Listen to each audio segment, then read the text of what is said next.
Hello everyone, एक बार फिर से स्वागत है आप सभी का आपके अपने चैनल जीएस बाय शुभा में। कैसे हैं आप सब लोग?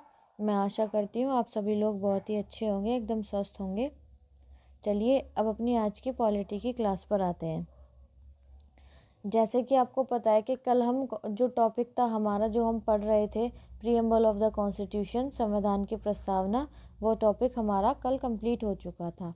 तो मैंने आपको बोला था कि अब हम क्या करेंगे, नेक्स्ट टॉपिक आज से स्टार्ट करेंगे। तो आज जो हम टॉपिक स्टार्ट करने वाले हैं उसका नाम है यूनियन एंड इट्स टेरिटरी, संघ एवं इसके राज्य। तो हमारा जो भारतीय संविधान है उसका ये बिल्कुल पहला भाग है, बिल्कुल फर्स्ट भाग पार्ट है। तो अब से हमारा क्या स्टार्ट होने वाला है, जो हमारा कॉन्स्टिट्यूशन है उसको जो पार्ट्स वाइज में डिवाइड किया गया है, आज की क्लास में हमारा वो शुरू होने वाला है। ठीक है, अब जो भी हम पढ़ेंगे डिटेल में ही पढ़ेंगे, डिटेल में ही हर एक भाग को कंप्लीट डिटेल में जानते हुए चले जाएंगे। ठीक है, चाहे कितनी भी क्लासेस लगो।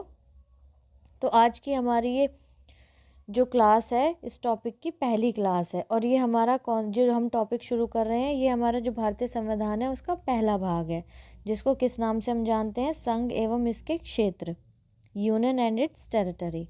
ठीक है, तो चलिए बिना किसी देरी के अब अपनी आज की क्लास स्टार्ट करते हैं।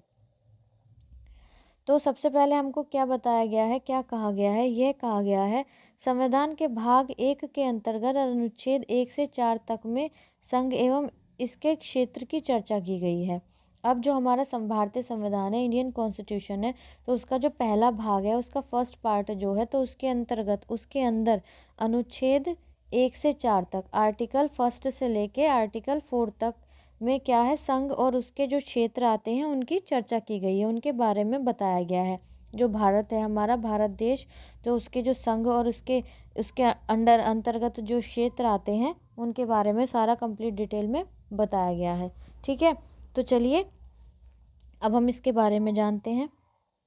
तो क्या आता है, राज्यों का संघ, जो हमारा भारत देश है, जो हमारा इंडिया हमारी कंट्री है, जिसको हम भारत या इंडिया दोनों के नाम से ही जानते हैं, तो उसको क्या कहा गया है, हमारा जो भारतीय संविधान है उसके द्वारा इसको क्या कहा गया है कि ये राज्यों का एक संघ है। जो हमारा भारत देश है वो क्या है, राज्यों का एक संघ है। ठीक है, चलिए आगे जानते हैं। अनुच्छेद 1 में कहा गया है कि इंडिया यानी भारत बजाय राज्यों के समूह के राज्यों का संघ होगा। आर्टिकल 1 जो हमारा है, जो अनुच्छेद 1, वो हमको क्या बताता है कि जो हमारा देश है, इंडिया या भारत, कुछ भी हम कह सकते हैं, तो वो राज्यों का समूह न होकर राज्यों का एक संघ होगा। ठीक है, तो ऐसा किस में वर्णन किया गया, ऐसा जो हमारा भारतीय संविधान है उसमें इन बातों के बारे में बताया गया। चलिए आगे जानते हैं। यह व्यवस्था दो बातों को स्पष्ट करती है। अब जो हमारा भारत देश है उसको राज्यों का संघ कह के बुलाया गया है, तो यह जो व्यवस्था है ये दो बातों को स्पष्ट करती है, दो बातों को क्लियर करती है, बताती है। वो दो बातें कौन सी चलिए ये जानते हैं। पहली तो ये है कि देश का नाम, और दूसरा राज्य पद्धति का प्रकार। तो पहली तो ये देश के नाम को व्यक्त करती है, और दूसरा राज्य पद्धति के जो प्रकार हैं उनके बारे में बताती है। संविधान सभा में देश के नाम को लेकर किसी तरीके का कोई मतैक्य नहीं था। जो संविधान का निर्माण हो रहा था, तो जब संविधान सभा थी उसके अंदर जो हमारा भारत देश है उसके नाम को लेकर मतैक्य नहीं थे, सबकी एक मत नहीं थी। तो आगे जानते हैं, आगे क्या है, आगे कहा गया कुछ सदस्यों ने सलाह दी कि इसके परंपरागत नाम को रहने दिया जाए। कुछ ने कहा जो पहले से इसका नाम है, जो परंपरागत नाम है, जिसको हम भारत नाम से जानते हैं, वही रहने दिया जाए। जबकि कुछ ने आधुनिक नाम की वकालत की। कुछ ने क्या किया, आधुनिक नाम जिसको इंडिया के नाम से भी जाना जाता है उसकी वकालत की, उसके लिए कहा। इस तरह संविधान सभा ने दोनों को स्वीकार किया, इंडिया जो कि भारत है। तो इस तरह संविधान सभा ने क्या किया, दोनों नामों को ही क्या कर लिया, स्वीकार कर लिया, जिसको हम इंडिया, जो कि क्या है, भारत है। तो हमारे देश का नाम इंडिया भी है और भारत भी है। ठीक है, चलिए आगे जानते हैं। अब दूसरा क्या है, देश को संघ बताया गया। दूसरा क्या गया कि जो हमारा भारत देश है उसको, देश को संघ बताया गया। यद्यपि संविधान का ढांचा संघीय है। क्यों? क्योंकि हमारा जो भारतीय संविधान है उसका ढांचा किस प्रकार का है, उसका ढांचा संघीय है, डॉक्टर भीमराव अंबेडकर के अनुसार। अब जो हमारे संविधान सभा के जो एक सदस्य हैं जिनका नाम क्या है, डॉक्टर भीमराव अंबेडकर। उनके अनुसार क्या है, राज्यों को संघ उक्ति को संघीय राज्य के स्थान पर महत्व देने के दो कारण हैं। अब जो राज्यों का संघ कहा गया है, ये उक्ति दी गई है, तो इसको इस जो संघीय राज्य के स्थान पर क्या महत्वता देती है, इसके दो कारण है। क्या क्या कारण है, अब उन कारणों के बारे में भी जानते हैं। पहला कारण तो ये है, भारतीय संघ राज्यों के बीच में कोई समझौते का परिणाम नहीं है। अब जो भारतीय संघ राज्य हैं, तो इनके बीच क्या है, कोई समझौते का परिणाम नहीं है। मतलब कोई समझौता नहीं है कि ये जो भारत के जो राज्य हैं ये आपस में क्या है, एक संघ के रूप में मिल गए हैं। जैसे कि अमेरिका संघ में दो राज्यों को संघ से विभक्त होने का कोई अधिकार नहीं है। अब अमेरिका में क्या है, जो अमेरिका में संघ है उसमें क्या है, दूसरी बात उन्होंने क्या कही कि राज्यों के संघ जो है उनसे विभक्त होने का कोई अधिकार नहीं है। यह संघ है, यह विभक्त नहीं हो सकता, जो कि क्या है, एक संघ है जो कि क्या नहीं हो सकता, विभक्त नहीं हो सकता। पूरा देश क्या है, एक है जो विभिन्न राज्यों में प्रशासनिक सुविधाओं के लिए बटा हुआ है। अब वो उनका कहना है कि जो भारत देश है, हमारा जो इंडिया देश है, तो वो क्या है, वो एक है, लेकिन प्रशासनिक शक्तियों की सुविधा के लिए, जिससे क्या है, प्रशासन करने में सुविधा रहे, देश को चलाने में सुविधा रहे, इसलिए इसको बांट दिया गया है। बाकी ये अलग नहीं है, ये क्या है, राज्यों का एक संघ है। आई होप इतनी बात आपको क्लियर होगी। चलिए अब आगे जानते हैं, आगे क्या कहा गया है। आगे बताया गया है इसमें कि अनुच्छेद 1 के अनुसार भारतीय क्षेत्र को 3 श्रेणियों में बांटा जा सकता है। अब आर्टिकल जो 1 है हमारा, उसके अनुसार जो हमारा भारत देश है, जो भारत देश का जो पूरा क्षेत्र है, जो एरिया है, उसको 3 श्रेणियों में बांटा जा सकता है। पहला क्या आता है, राज्यों का क्षेत्र। दूसरा आता है संघ क्षेत्र। तीसरा आता है ऐसे क्षेत्र जिन्हें किसी भी समय भारत सरकार द्वारा अधिग्रहित किया जा सकता है। अब भारतीय क्षेत्र क्या है, 3 श्रेणियों में बटे हुए हैं। पहला क्या आता है कि राज्यों का क्षेत्र, जो राज्य है। दूसरा आता है संघ क्षेत्र। तीसरा आता है ऐसा क्षेत्र, ऐसा एरिया जो भारत सरकार द्वारा कभी किसी भी समय क्या किया जा सकता है, अपने अंडर लिया जा सकता है, अपने अधिग्रहण उसको किया जा सकता है। ठीक है, चलिए नेक्स्ट आगे जानते हैं, आगे क्या कहा गया है। आगे कहा गया है, राज्य एवं संघ शासित राज्यों के नाम, उनके क्षेत्र विस्तार को संविधान की पहली अनुसूची में दर्शाया गया है। अब जो राज्य हैं और उनके संघ शासित राज्यों के नाम, तो उनको क्या किया गया है, उनके क्षेत्र विस्तार को संविधान की पहली अनुसूची में बताया गया है। ठीक है, तो उनके बारे में किसमें कहा गया है, जो संविधान की पहली अनुसूची है उसमें उनके नामों के बारे में बताया गया है। इस वक्त 28 राज्य एवं 8 केंद्र शासित क्षेत्र हैं। अब भारत के अंदर इस टाइम प्रेजेंट टाइम में कितने स्टेट्स हैं, 28 स्टेट्स हैं, और यूनियन टेरिटरी कितनी है, केंद्र शासित क्षेत्र कितने हैं, 8। ठीक है, चलिए आगे जानते हैं, आगे क्या कहा गया है। राज्य के संदर्भ में संविधान के उपबंध की व्यवस्था सभी राज्यों पर समान रूप से लागू है। अब जो राज्य है उसके संदर्भ में जो संविधान के उपबंध हैं, जो भारतीय संविधान के उपबंध हैं, उनकी व्यवस्था क्या है, सभी राज्यों पर, जितने भी स्टेट्स हैं सब पर क्या है, समान रूप से लागू है। ऐसा नहीं है कि किसी स्टेट पर ज़्यादा है, किसी पर कम है, सभी राज्यों पर क्या है, समान रूप से लागू है। यद्यपि भाग 21 के अंतर्गत कुछ राज्यों के लिए विशेष उपबंध हैं, लेकिन जो भाग 21 है संविधान का, उसके अंतर्गत क्या है, कुछ राज्य ऐसे हैं जिनके लिए कुछ विशेष उपबंध हैं। अब वो राज्य हैं कौन कौन से, उनके बारे में जानते हैं। उसमें शामिल कौन कौन से राज्य हैं, महाराष्ट्र, गुजरात, नागालैंड, असम, मणिपुर, आंध्र प्रदेश, तेलंगाना, सिक्किम, मिजोरम, अरुणाचल प्रदेश, गोवा एवं कर्नाटक। तो ये इन राज्यों के लिए भाग 21 में कुछ विशेष उपबंध दिए गए हैं। भारतीय संविधान का जो भाग 21 है उसमें इन राज्यों से संबंधित कुछ विशेष उपबंध हैं। ठीक है, इसके अतिरिक्त 5वीं एवं 6ठी अनुसूची में राज्यों के भीतर अनुसूचित एवं जनजातीय क्षेत्र के प्रशासन के लिए विशेष उपबंध हैं। इसके अलावा जो हमारी 5वीं और 6ठी अनुसूची है उसमें राज्यों के भीतर जो अनुसूचित और जनजातीय जो क्षेत्र हैं उनके प्रशासन के लिए भी कुछ क्या है, विशेष उपबंध हैं। ये कौन किस में बताया गया है? ये हमारी जो 5वीं और 6ठी अनुसूची आती है हमारे संविधान में, जिसको हम आगे पढ़ेंगे, उसमें बताया गया है। ठीक है, चलिए आगे जानते हैं आगे क्या कहा गया है। अब उल्लेखनीय है कि क्या उल्लेखनीय है कि भारत के क्षेत्र, जो हमारा देश है भारत, उसके जो क्षेत्र है, भारत का संघ से ज़्यादा व्यापक अर्थ समेटे हैं। अब जो भारत का क्षेत्र है वो भारत का जो संघ है उससे ज़्यादा व्यापक अर्थ समेटे हुए हैं, क्योंकि बाद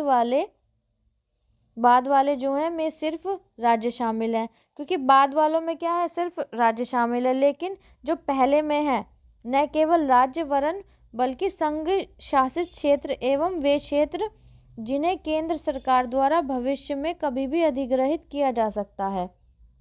बाद वाले में तो केवल राज्य ही शामिल है, लेकिन पहले वाले में क्या है, नहीं, वही राज्य ही नहीं बल्कि संघ शासित क्षेत्र और वो क्षेत्र जिन्हें सरकार कभी भी अपने अंडर में भविष्य में फ्यूचर में ले सकती है, अधिग्रहित कर सकती है। तो वो क्या है, वो भी इसके अंतर्गत आते हैं।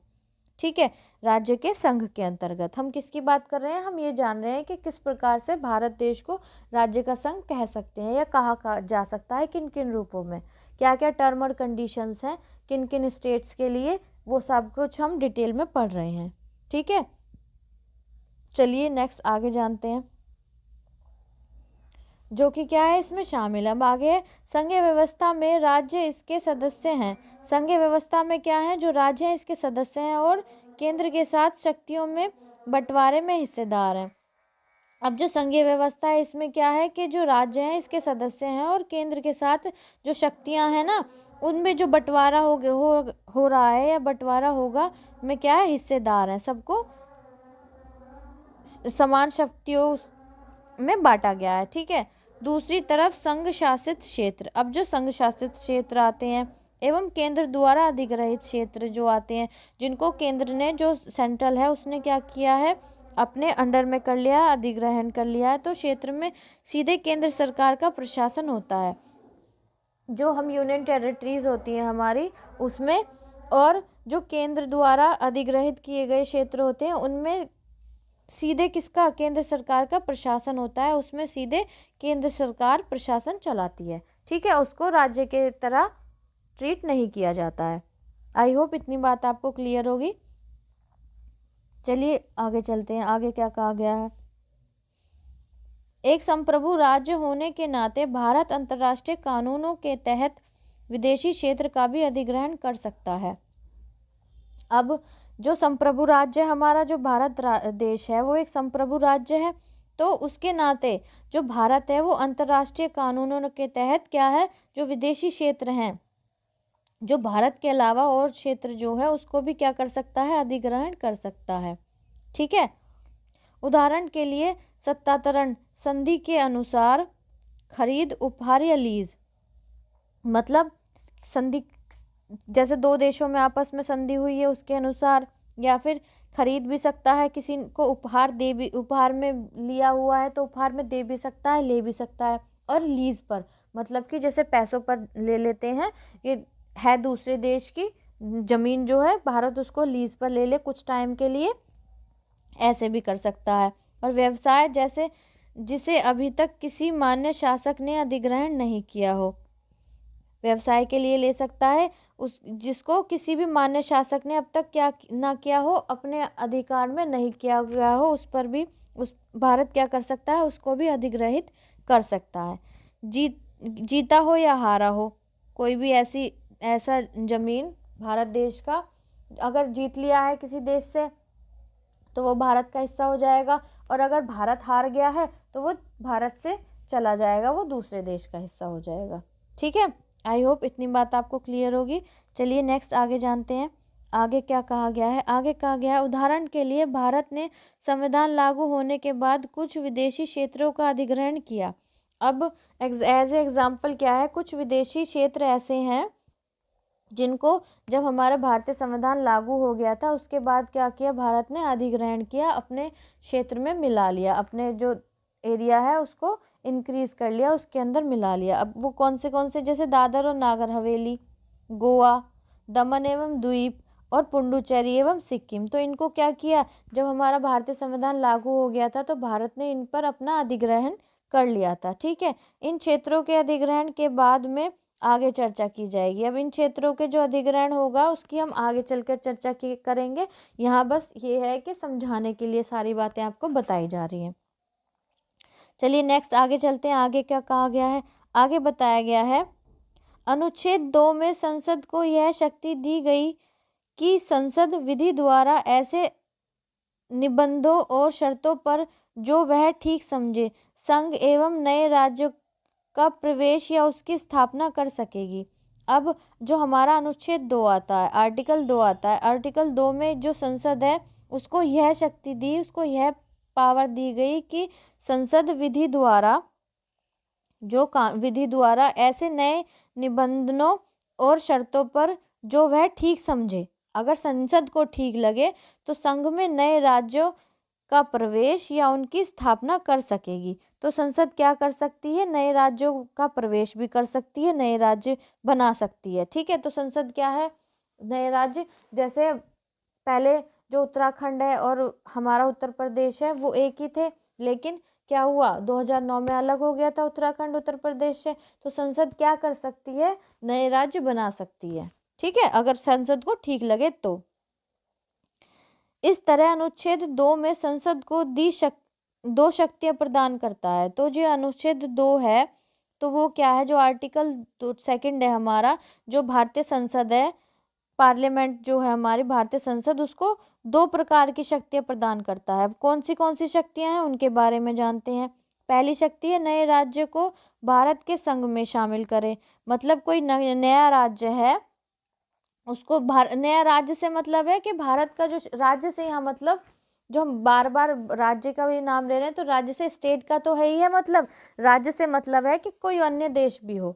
राज्य जो वर्ड है, स्टेट जो वर्ड यूज हो रहा है वो किसी अन्य देश के लिए भी हो रहा है। ठीक है, तो भारत के संघ में शामिल करे, मतलब कोई और देश है या किसी भी और देश का कोई हिस्सा है उसको क्या कर सकती है संसद, भारत के जो हमारा क्षेत्र आता है इंडिया का उसमें शामिल कर सके। नए राज्यों के गठन करने की शक्ति, या फिर कोई नया राज्य क्या कर सकती है संसद, जैसे एक राज्य है, एक स्टेट है मतलब इंडिया के अंदर, तो वो बहुत बड़ा है, उसमें प्रशासन करना मुश्किल हो रहा है, तो उसको 2 राज्यों में क्या है, उससे हटाकर एक अन्य राज्य का भी संसद निर्माण कर सकती है। संसद को ये शक्ति है। ठीक है, चलिए आगे जानते हैं। पहली शक्ति उन राज्यों के प्रवेश को लेकर है जो पहले से अस्तित्व में है। अब पहली शक्ति क्या है, उन राज्यों को लेकर है जो अस्तित्व में है। मतलब जैसे 2 राज्य हैं, 2 छोटे छोटे स्टेट्स हैं भारत के अंदर, तो संसद क्या कर सकती है, उनको मिलाकर एक बड़ा स्टेट बना सकती है, एक बना सकती है। और ऐसे भी कर सकती है कि कोई बड़ा राज्य है, बड़ा स्टेट है, उसको 2 पार्ट्स में डिवाइड भी कर सकती है। ठीक है, तो पहला क्या है, पहली शक्ति है उन राज्यों के प्रवेश को लेकर जो पहले से अस्तित्व में है, उनको जो पहले से हैं, एग्जिस्ट करते हैं, जो पहले से अस्तित्व में है उनको क्या कर सकती है, एक साथ मिला सकती है। जबकि दूसरी शक्ति नए राज्यों जो अस्तित्व में नहीं है का गठन को लेकर है। अब दूसरी शक्ति क्या है कि जो अस्तित्व में नहीं है 2 अन्य राज्य भी संसद क्या कर सकती है, बना सकती है। ठीक है, आगे चलते हैं, आगे जानते हैं। अर्थात अनुच्छेद 2 उन राज्य जो भारतीय संघ के हिस्सा नहीं है के प्रवेश एवं गठन से संबंधित है। तो हम ये कह सकते हैं जो आर्टिकल 2 है, अनुच्छेद 2 है, तो ये उन राज्यों से जो भारत संघ का हिस्सा नहीं है के प्रवेश या उनसे गठन, उनके क्या है, उनको भारत के अंदर प्रवेश दिलाने से या उनका गठन करने से संबंधित है। दूसरी ओर अनुच्छेद 3 भारतीय संघ के नए राज्यों के निर्माण या वर्तमान राज्यों में परिवर्तन से संबंधित है। और जो ये आर्टिकल 3 है, अनुच्छेद 3 है, तो ये किससे संबंधित है, जो भारतीय संघ है उसके नए राज्यों के निर्माण, मतलब कोई नया स्टेट है उसका निर्माण करना है, या वर्तमान राज्य में परिवर्तन से संबंधित है, या वर्तमान जो प्रेजेंट में जो स्टेट है, प्रेजेंट में जो राज्य है उसमें किसी तरीके के कोई मॉडिफिकेशंस करने हैं, कोई परिवर्तन करना है, उसका एरिया घटाना है या बढ़ाना है, कुछ भी करना है, तो आर्टिकल 3 जो है उससे संबंधित है। 2 किससे संबंधित है कि और देश का कोई अन्य देश का कोई राज्य है उसको अपने देश में मिलाने से संबंधित है। और तीसरा है कि भारत के अंदर ही किसी भी राज्य का जो राज्य क्षेत्र है उसको घटा सकती है या बढ़ा सकती है। ठीक है, चलिए अगर हम दूसरे शब्दों में जाने तो दूसरे शब्दों में जो अनुच्छेद 3 है, 3 में भारतीय संघ के राज्यों के पुनर्सीमन की व्यवस्था करता है। तो जो हमारा आर्टिकल 3 है, अनुच्छेद 3 है, तो वो भारतीय संघ के जो राज्य हैं उनके क्या है, पुनर्सीमन की क्या करता है, व्यवस्था करता है। ठीक है, तो ये क्या था, ये था हमारा आज का कि भारत है वो राज्य को है, एक संघ है। तो किस प्रकार से हम कह सकते हैं कि भारत देश जो है हमारा, जिसको हम इंडिया भी कहते हैं, कि वो राज्यों का संघ किस किस रूप में है, और जो अनुच्छेद पहले, दूसरे और तीसरे में क्या क्या व्यवस्थाएं दी हैं, किन किन बातों के बारे में बताया गया है, वो मैंने आपको बता दिया है। आई होप आपको अब इतना समझ आ गया होगा कि हमारा जो भारत देश है उसको राज्यों का संघ क्यों कहा जाता है, किस लिए कहा जाता है। ठीक है, अब कल की क्लास में हम क्या जानेंगे कि जो हमारे राज्य हैं उनके पुनर्गठन से संबंधित जो संसद की शक्तियां हैं उनके बारे में कल की क्लास में हम कंप्लीट डिटेल में जानेंगे। ठीक है, आई होप आज की क्लास आपको अच्छे से समझ आई होगी। अगर आपको अच्छे से क्लास समझ आई है तो प्लीज़ क्लास को लाइक ज़रूर कीजिएगा और बच्चों को भी क्लास को शेयर कीजिएगा, ताकि क्या करें और बच्चे भी इस चैनल से जुड़ सकें। ठीक है, और अगर आप इस चैनल पर नए हैं तो प्लीज़ चैनल को सब्सक्राइब ज़रूर कीजिएगा और बेल आइकन को भी दबा दीजिएगा, ताकि जब मैं क्लास को अपलोड करूं तो आप तक क्या हो सके, नोटिफिकेशन आ सके। तो गाइज़ आज के लिए इतना ही रखते हैं, अब मिलते हैं कल की क्लास में, तब तक के लिए थैंक यू वेरी मच।